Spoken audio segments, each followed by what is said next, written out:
James wants to generate a long signal when candles or the bars hits a pivot line and a hammer candlestick pattern forms. Yeah, as a bar is hitting a pivot line, and that bar is a hammer, and there's a high level of volume on that bar, and generate a long signal. Yeah, that should be fairly simple to build. All right, the tough part is actually going to be finding all of this occurring together. That's going to be the hard part. Let's see. So, all right, so we have a hammer. Man, it just barely missed S1. Man. So the first thing you want to do, right, when you're putting together a system, is you need to find, a good example of the condition that you're looking for on the chart, right? So you have an area on the chart, to work on. And that hammer just missed S3.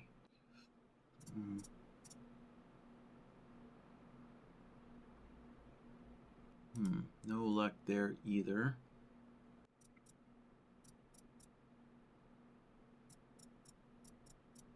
All right, well, I'm going to switch this over to 5-minute chart. James, if you know of any instruments and chart time frames in which this occurs, why don't you please kind of pass that information to me to help me find an example a lot quicker. James says crude. All right, good. Let's try crude. Well, once again, it looks like that hammer comes really close. Oh, okay, perfect. That bar, is actually touching S1. All right, and we have some other examples too. Okay, great. All right, so I need to figure up some kind of name for this. Let's see. Okay, something like that. So we're looking for a hammer at the pivot line with high volume.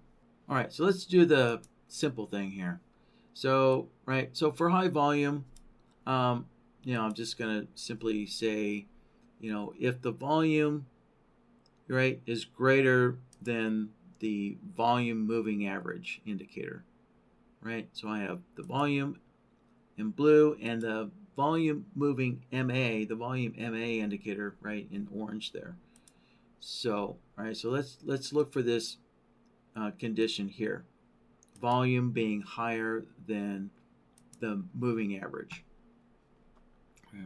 So we're going to compare the two. We're going to compare the volume to the moving average of the volume, right? So we want the volume to be greater than the moving average.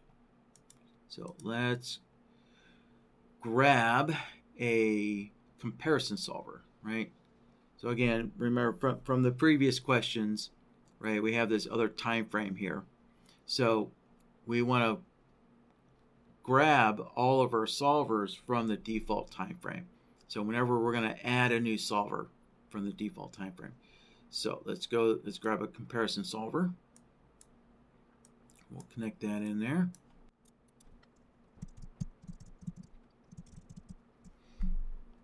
All right, so I gave it some kind of a name here. So we're comparing the volume to the volume MA. So for input A, that's our volume. And we actually have a type of volume here. So it's just a quick selection. We could go, we could, let me put that back. We could put the volume indicator in there, but we'll just, the easier way is just select volume. So there you go. Input A is volume, and input B will be the volume MA. All right, there's our volume MA. And again, I'm just, using the 14 period. Call it good. And so we want input A to be above or, greater than input B. So that's this, right? So for a long, we want A greater than B. And, James has only mentioned generating short signals. So we could, turn the shorts off like that. So now only long signals are being generated, right? We can see on the chart here, whenever volume is greater than the MA, we have a long output, but you wanted to expand upon this idea and maybe generate short signals.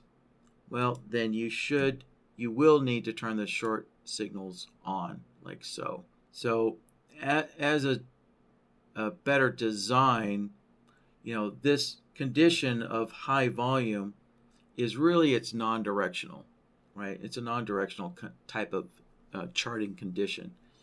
So so as a better design, it's good to have long and short outputs during the high volume bars here. So I'm just going to leave it like this. All right, so that's our first, simple condition. Next, let's look for the hammers, right? That's another easy condition there to look for. And again, we're using the candlestick pattern indicator to find these hammers. So to work with the candlestick pattern indicator, we're going to use the threshold solver. All right, let me give this a name here. All right, so for our input, we're going to switch this over to the candlestick pattern indicator. Here we go, candlestick pattern.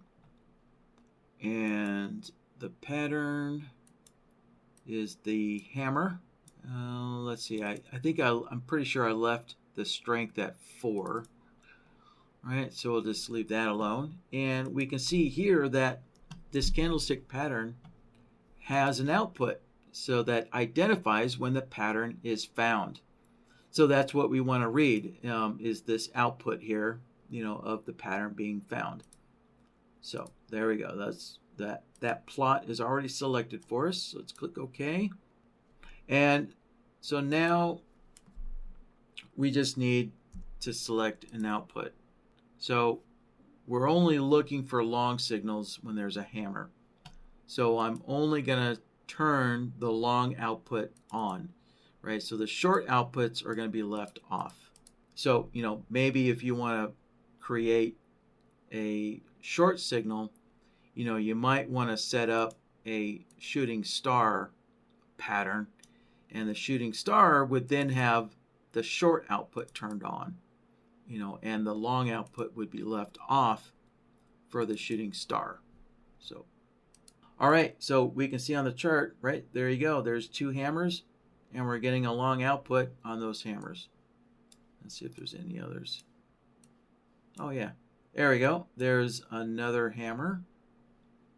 And,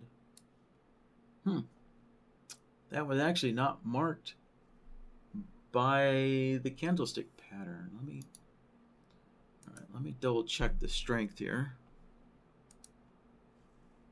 So, yeah, the strength is set to 4. Interesting. So the indicator is not marking it on the chart, but, it is being found inside a BloodHound. So it looks like NinjaTrader's indicator has a little bit of a bug in it, in that it did not list that hammer, on the chart there. So I guess that's something that NinjaTrader needs to fix. But these other 2 hammers, are being marked. So actually, yeah, that's definitely not being marked. Okay. All right, so there's another condition, is finding the hammers. So there's our hammer finding solver. And so now we can use an AND node and connect both of these conditions together. And yeah, as it just so happens to be, both of these hammers, do have high volume on them. So there we go. All right, last condition is, checking if the bar is actually touching right, one of the pivot lines here. And so for that, I think I'm going to use the support resistance solver here.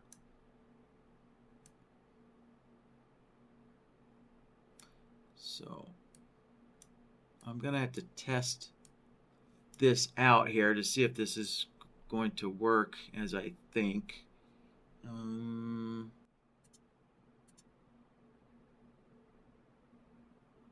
Yeah. All right. So for the, yeah, I'm going to need, I might, if this works, I'll need two support resistance solvers, right? So the first one, I'm going to set it to the high price.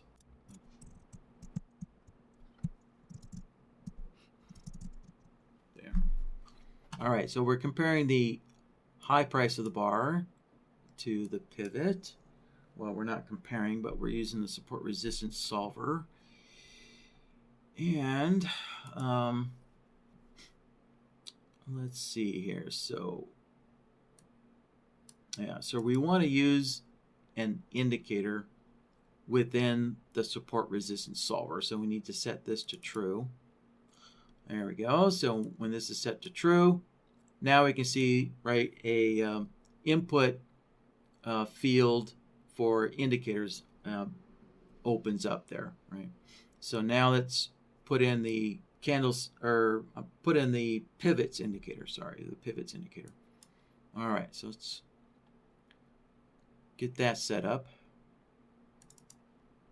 There's our pivots, and we are calculating from intraday data, right? So make sure that you calculate from intraday data when you're using the pivots, right, on intraday data, right? So just make sure you got your indicator set up correctly, you know, to work with whatever chart you're working with. All right, and the next thing is we want to select all of the plots. So this is one thing that is unique to the support resistance solver, is that that is the only solver that you can select multiple plots. You know, so you can select all of the support resistance lines, you know, that the indicator, you know, may be outputting. So, all right, there's that. So, all right, and next we need to figure out what mode do we want to use, and we're going to want, yeah, tailwind mode. Tailwind mode. And let's see here. All right, yeah. So I'm looking at all the different outputs, you know, for the support resistance solver. And the support, yeah, this support resistance solver is not going to work. So, yeah, you know, I was hoping it would work simply because, you know, I can select all the plots, you know, all the pivot lines at once, you know. So I was hoping to be able to do this all within one or two solvers. But I don't think...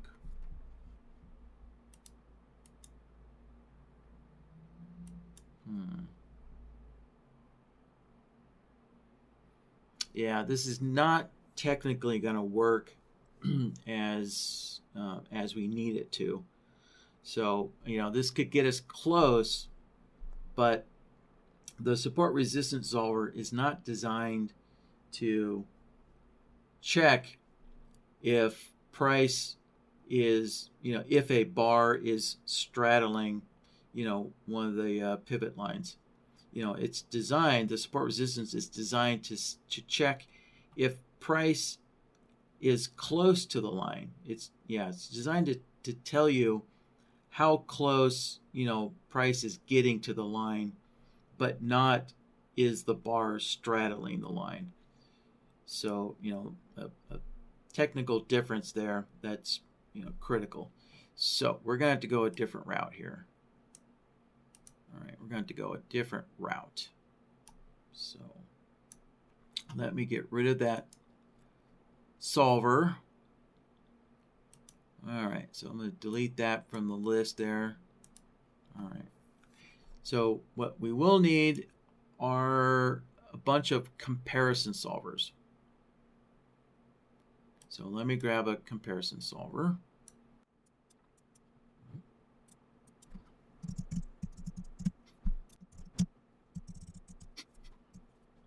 All right, so we're going to compare the high price of the bar to the first thing. We're going to compare that right to the PP pivot line.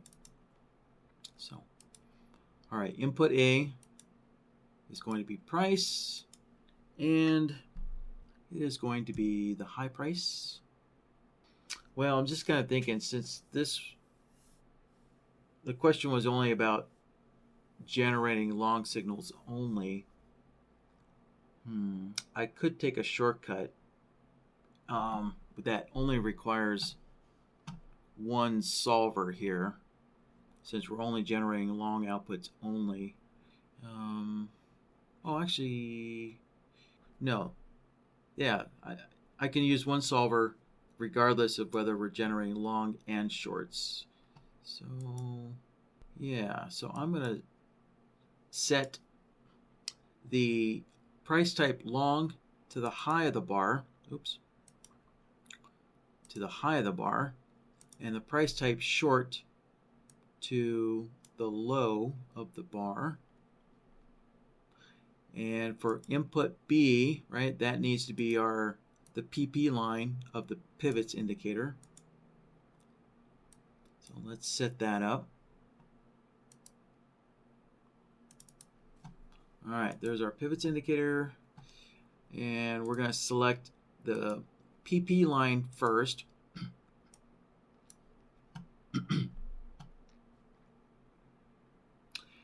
And here's what we want to see is when,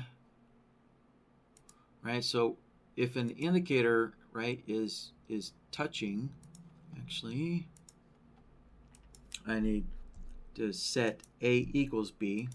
All right, so if the bar is touching the pivot line, right, that would be included. So that would be A equals B, right? So in other words, if the high price, equals the pivot line, or if the low price equals the pivot line, that's also included. So we want to turn that output on as well, right? For both long and for short. Right? And so, what I wanted to point out here is, here's a bunch of bars touching.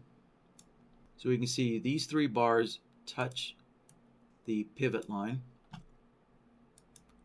And BloodHound generates long and short together, right? So if the bar is not touching, right, then there's going to be a short only, or in the case up here, right, there's a long only. We're looking for the long and short bars together. So the next step is we want to remove all the outputs of a short only or a long only. We want to strip those out. And to do that, we can use a long short modifier.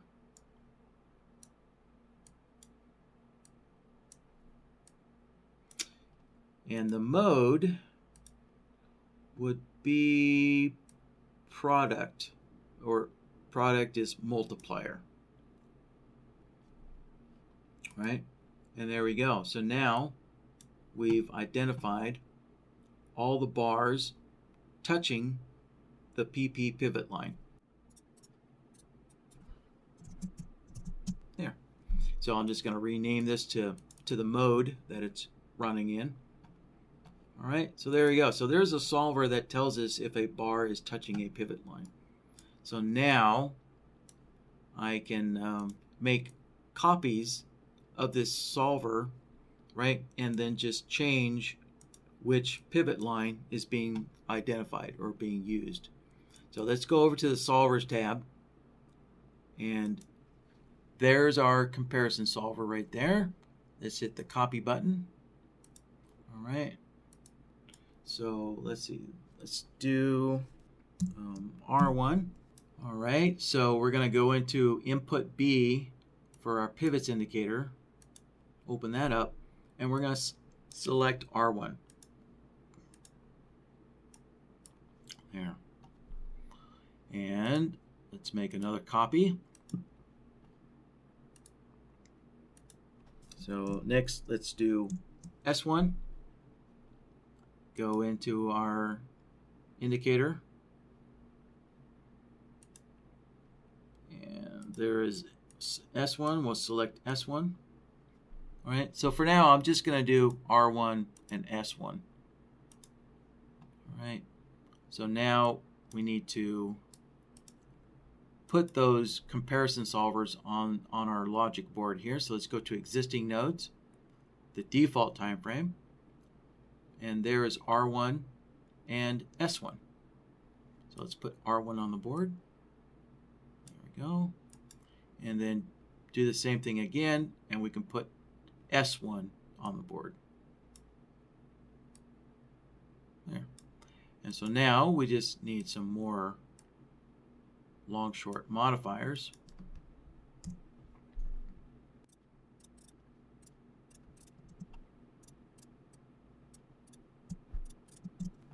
There.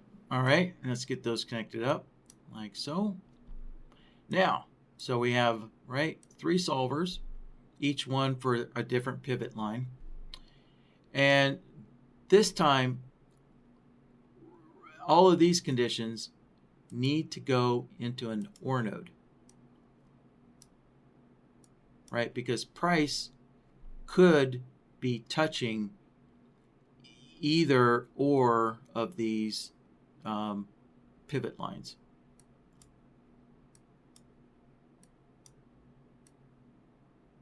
So now, right, if I look at this,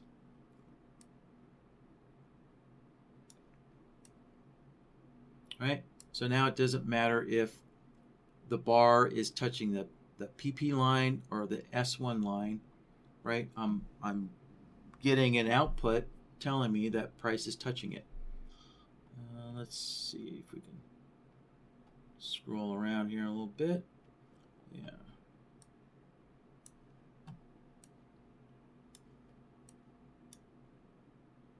Here we go. All right.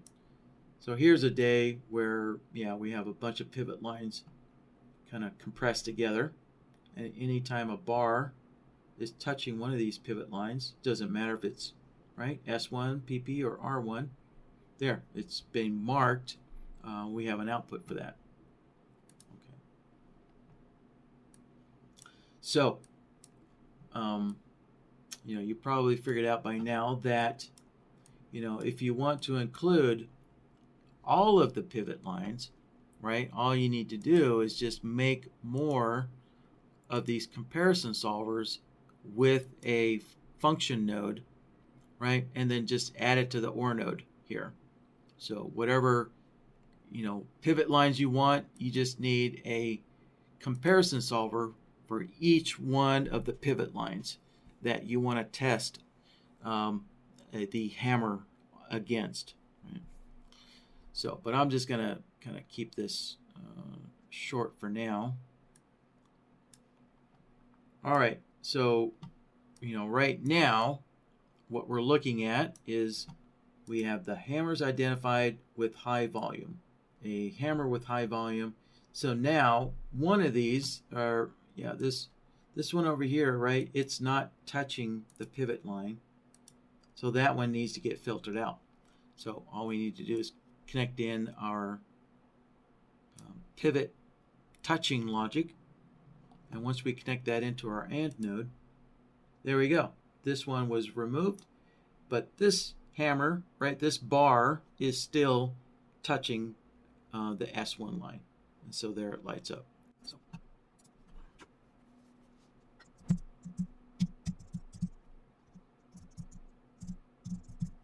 All right, so there we go. I named, you can see I named this OR node here. So I named it to, you know, bar touching the pivot line. There. That way we kind of know what is coming out of this AND node. You know, what condition does this OR node identify? And that's bar, you know, any bar touching the pivot line. All right, so there we have it. Okay, so James had added, so the pattern, the candlestick pattern can be, you know, any kind of reversal pattern, such as an engulfing pattern on the pivot line. All right, yeah, so if we want to expand upon, you know, these hammers to include other candlestick patterns, then what we're going to do is we're going to pull this back. Let's disconnect it here. And we're going to add another OR node. Right. Connect that into the OR node and connect that in there. And so what we need are other solvers looking for those other candlestick patterns, right? So, right, this solver here, right, it has the candlestick pattern indicator set up to look for hammers, right? So now we need to have the candlestick pattern indicator set up to look for those other patterns. So let's go back to our solver list. So there's the hammer one. So let's make a copy of that. And let's go into our indicator. And let's see, James had mentioned engulfing. So let's see here.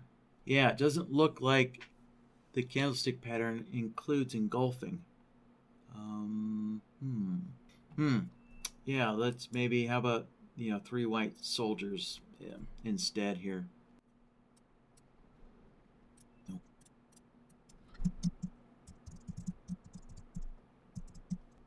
There. All right, so there's a new threshold solver, right, where the candlestick pattern is looking for 3 white soldiers. And let me add that to the board here. All right. So there we go. We went to existing nodes. And again, we're working on the default time frame for this system. And there's our new 3 white soldiers. And we would just connect up, you know, any other pattern that you want to include, you know, to be looked for. Just connect that up right there into that OR node. And let's put that on a chart as well.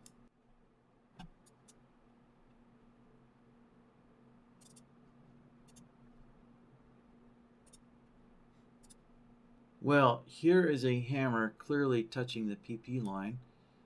So, and we're not getting a signal here, so let's see what happened.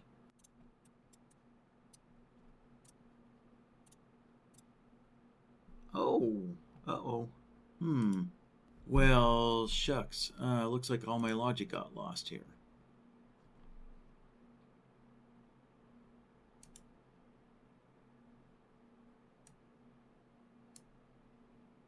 There we go. Okay.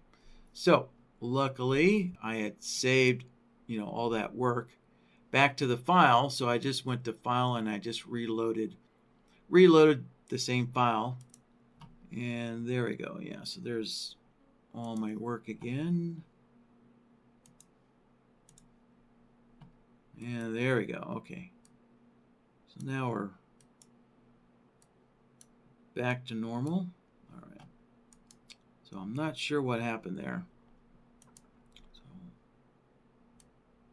all right, let me close that out. So, yeah, just another little tip here in case you don't know. Every time you close BloodHound's interface, it saves back to the file, right? So whenever you hit the red X closing the interface, it saves your work back to the file every time you close up, right? So kind of think of that as kind of an auto save for you there. So that way you don't have to remember to keep saving manually. You know, your work is constantly being saved back to the file every time you hit the red X.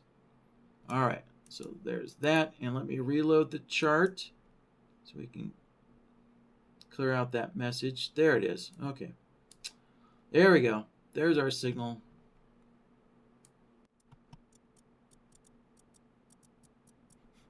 Well, all right, so there is a 3 white soldiers, but not on a pivot line. All right, here we go. So we do have a 3 white soldier. The first one, yeah, the first candle is touching S1, but it doesn't look like the last one. So we're gonna have to figure out when does the candlestick pattern indicator actually identify, on which bar does it signal the 3 white soldiers. And of course it's probably on the third bar, right? Because it requires 3 of them. Let's take a look here. So yeah. So here's the issue. The indicator, right, or the pattern is found on the third bar, which is not touching the pivot line.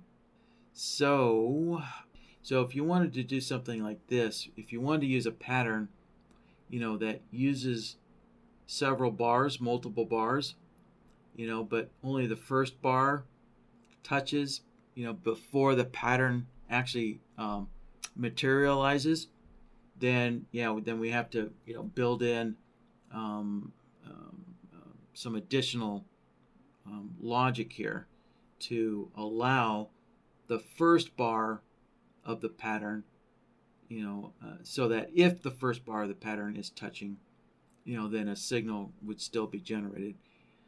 So let's see, how would we do that? Yeah, we're probably going to need another group of logic here to do this. So we have that up there.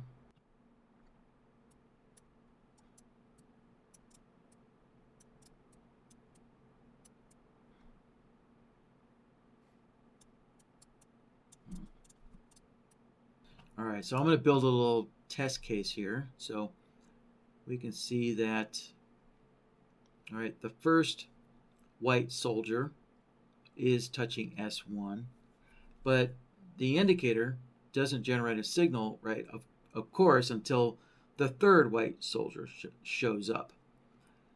So we need to take, right, so we have we have detected when the first white soldier is touching S1. And yeah, and that would be, right, that's right there, right? So there's those 2 bars touching S1. So that's coming from this. So what we need to do is use a look back here.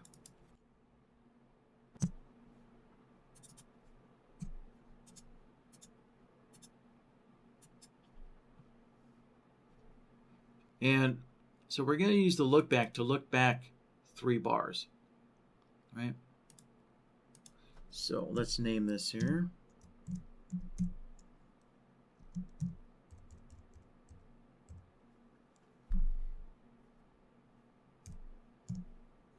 There. So now what we've done is when the bar touches the pivot line, we're taking that condition, right, or that output for that, and we're extending it forward by 3 bars to allow the 3 bar pattern to show up, right? And the last thing we need to do is we also need a AND node, because, right, this 3 bar look back is only valid for the 3 white soldier pattern. So we need to, let's see, so we're going to connect the look back in there and the 3 white soldier And now let's take a look at that AND node. Right, there we go. So we've identified the 3 white soldier, and at least, and one of the previous white soldiers had touched the S1 line. So now we kind of need to repeat this process. Oh, actually, you know what? Yeah. I just found a shortcut here. So yeah, what we're going to do is take the output, right? We're going to take this OR node. So this OR node is finding when the bars is touching any of the pivot lines, right? And we can just extend that by 3 bars. There.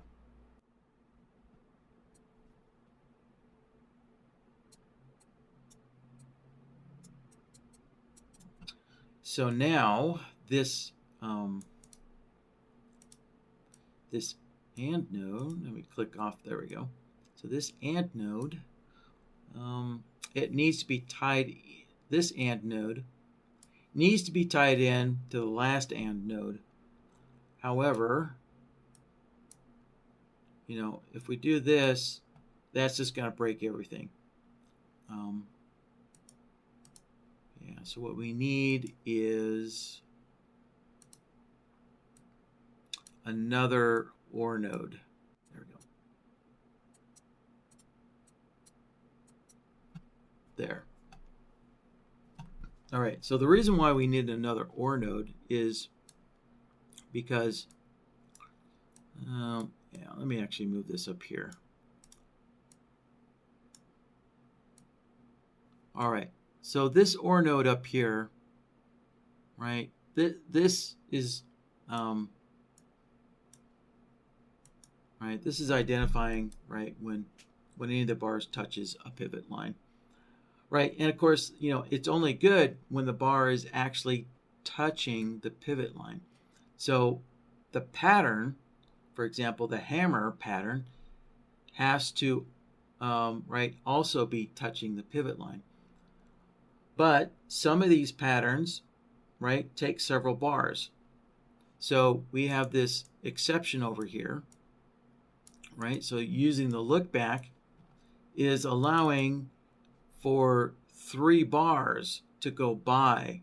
So after a bar touches the pivot line, right, then 3, so a total of 3 bars can be, a total of 3 bars, what's the right way to say this?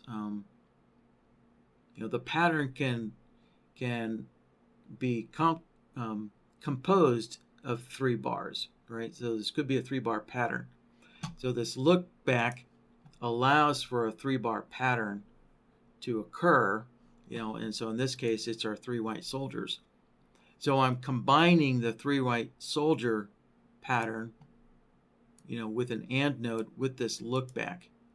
So that way this look back, which is allowing 3 extra bars to go by, this needs to be isolated to only the 3 white soldiers.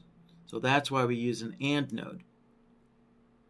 So when we're taking the bar touching and extending it out 3 bars,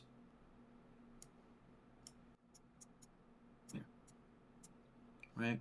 So with this look back, right, we have 2 bars here that are not touching, right? These 2 bars are not touching S1. So the hammer pattern should not be allowed, to fire off a signal on these 2 bars, right? Because the hammer has to touch S1. So to eliminate a hammer pattern from generating a signal, right, on these 2 extra bars, right, the hammer pattern is not connected to the AND node, right? We only have the 3 white soldier pattern connected to our AND node. So that creates, right, a filtering that only the 3 white soldiers is allowed to utilize, right, our look back node. Right? Only the 3 white soldier pattern is allowed to utilize these extra 2 bars here, you know,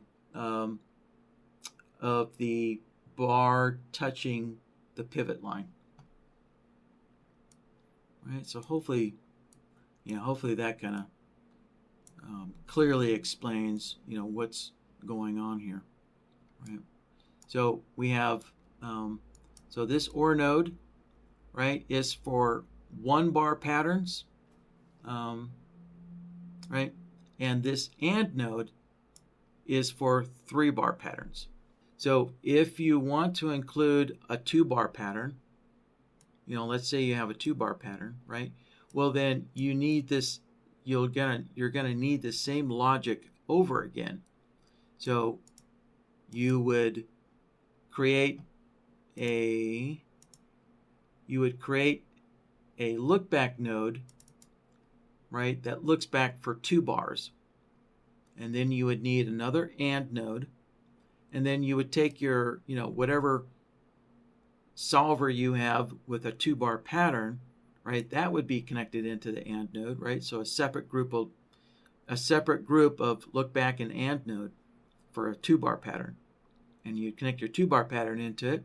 And then you would connect that AND node into this OR node, right? So you can see that basically we have groups of logic here for a 1 bar pattern.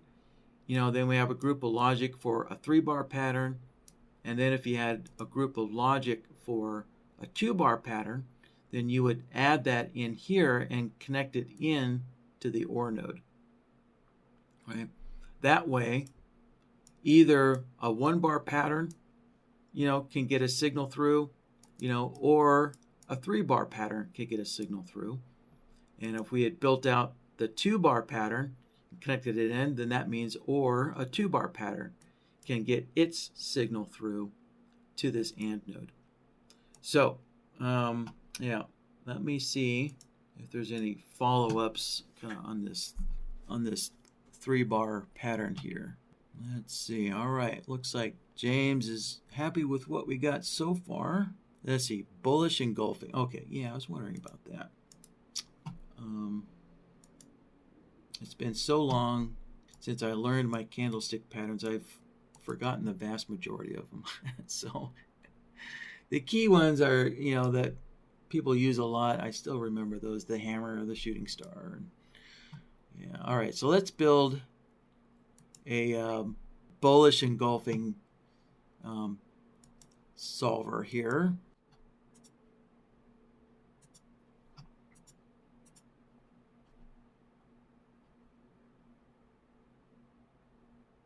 There we go. All right, bullish engulfing.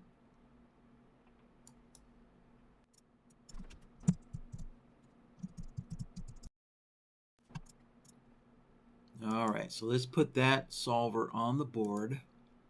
So we're going to go to existing nodes, default time frame. There's our bullish engulfing, and I just kind of shorten the name a little bit. So let's connect that up, and oh, there we go, right there, bullish engulfing.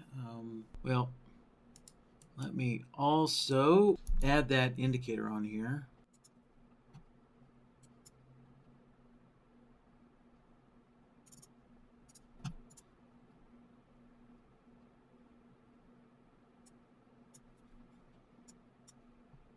All right, so now let's see if we can find one.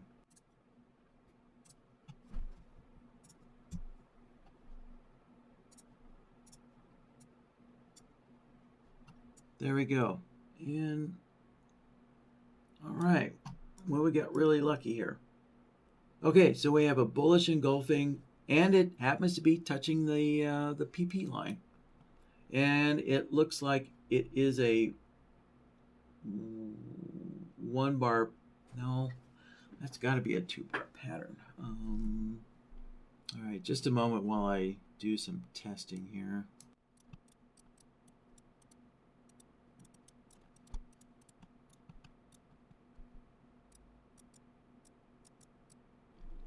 All right, yeah, so there's 3 black crows, and I was trying to see if it's going to paint the body so I could see exactly which bars are part of the pattern.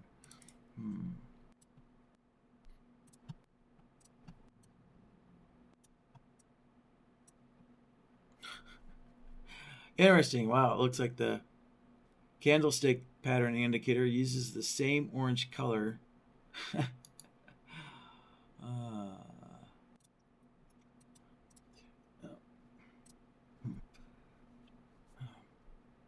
Well, yeah, it's too bad you can't adjust the color, the bar color. Okay.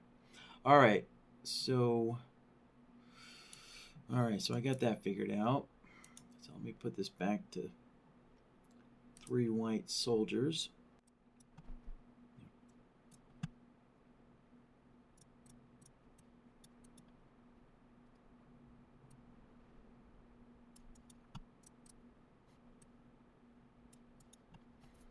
All right, I'm just looking for an example here to illustrate something. We'll use this, this signal here. So what I was hoping to illustrate is that, sometimes, well, no, this isn't engulfing. Yeah, maybe this is not true, actually, because this is a engulfing pattern. But I was thinking that maybe sometimes, the inside bar might touch the pivot line. Maybe with a wick, that the inside bar might touch the pivot line, and the engulfing bar might not. So, it always comes down to the details of, what kind of conditions are you allowing, which kind of exceptions are you allowing, which ones you aren't, So, if you absolutely need the engulfing bar to touch the pivot line, then you can see we're getting a signal, on the engulfing bar when it touches the pivot line. So nothing to do, right? Everything's done. So, with the logic that we have, let's take a look at this again, right? So the engulfing bar, or I'm sorry, actually I don't have this hooked up correctly. Let's get this hooked up correctly. There. All right. Yeah, so the signal is missing. Why is the signal missing? Oh, we're missing the volume. Yeah, there we go. The volume, is missing on this bar here. There you go. Yeah, the volume is missing right there. So that didn't have the volume. So if we disconnected the volume, right? So with the volume disconnected, now we're going to see, whenever a pattern touches the pivot line. So there we go. All right. So now we can see that, right? As long as the final pattern bar touches the pivot line, we're going to get a signal. So, right. There, let's connect that up. There we go.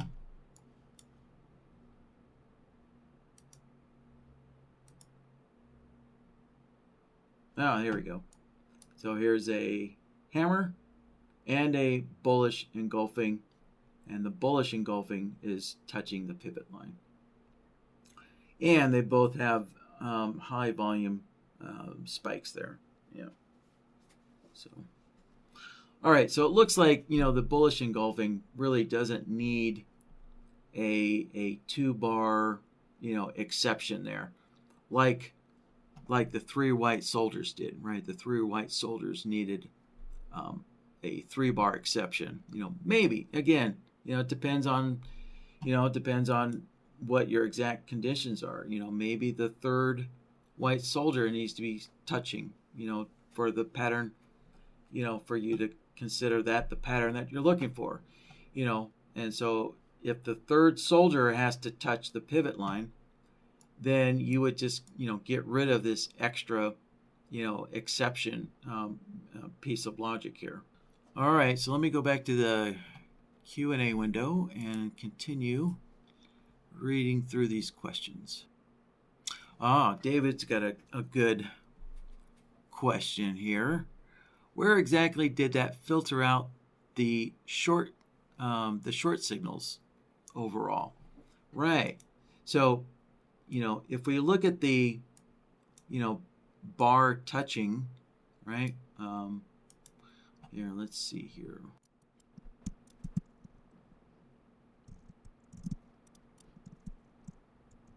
So there we go. So this OR node here, you know, is basically for one bar patterns, and then we built an exception here for the 3 white soldier, you know, 3-bar pattern there, and then this the second OR node, right, is taking, you know, is taking the signals from the 1-bar and the 3-bar pattern. So if we look at this, right, so when the bar touches, we're getting long and short only. And with the volume, right, our volume condition is long and short together as well. But the patterns, if we look at the patterns, right, all the patterns so far are long only patterns. So it's the patterns here that are filtering out any short signals, right? So if we look at the solvers, let's zoom in here a little bit, right? So the 3 white soldiers, we only have the long output turned on because, yeah, 3 white soldiers is a long candlestick pattern, right? So all the short outputs are turned off. The hammer, once again, a hammer is traditionally a long pattern, all right, a long signal. So only the long outputs are turned on, and there's no short outputs turned on. And lastly, right, the bullish engulfing, again, a long pattern, the long outputs turned on, none of the shorts are turned on, right? So the only thing going into this OR node is long signals, right, from long patterns.